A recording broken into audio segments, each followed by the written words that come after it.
All right, hi everybody. My name is Mikey Story, and for my TED Talk is crazy Tech Tool Spotlight, I will be talking about Google Classroom. So Google Classroom for me at least was Canvas before I got to college. So high school, middle school, a little bit of elementary school was what we used, where we would submit assignments outside of the classroom through Google Classroom. So as you can see here, I created my own class, right? Fifth grade of physical education. So real quick, we'll go into, so my standard for this lesson would be overhand throw, right? An overhand throw to a target. For this assignment here, that they would be asked to go home and submit a video of them demonstrating teal step throw, and then teaching somebody those cues. So I think Google Classroom is a really cool website and tool that teach for teachers and students because it asks and you can create different types of evidence of mastery, if you will, right? Obviously, here I'm asking for two videos, and then down here, I would be asking for it'd be a confidence scale, right? So that you're completing the cognitive demand and the psychomotor and affective, which is really, really cool. Um, so yeah, I think that's all really, really good for students, and then for teachers, right? You have everything kind of set up for you, which is really nice. You get that direct feedback. You can get the comments from your professor, your teachers, whatever. I think that's really cool. You have class comments, for the entire class. There's like a community board where they can all ask questions, answer questions to each other, which is also really cool and adding to that collaboration.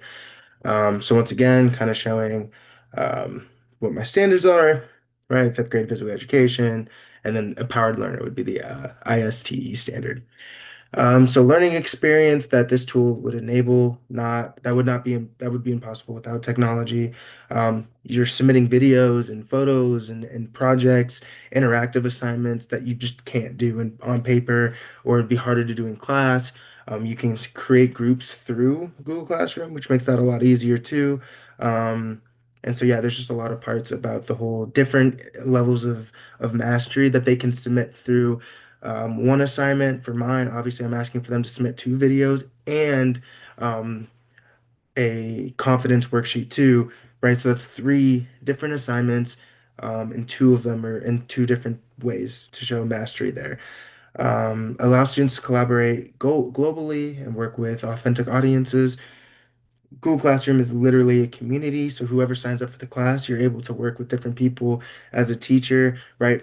For mine, I had a video of me showing cues. I also had a couple of other demonstrations there. So you can put in a bunch of links to different things. You can create discussion boards between the classmates and a bunch of different things, which is really cool.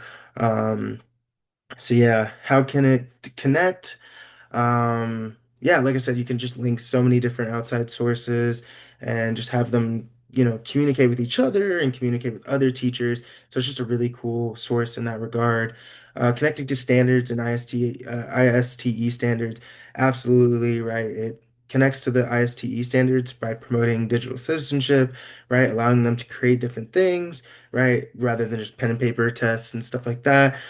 Responsible communication online, right? Being professional with our communication with our peers and with our teachers. And then as far as content standards, obviously you saw my assignment is them focusing on the teal step throw, which would be meeting that overhand throw standard.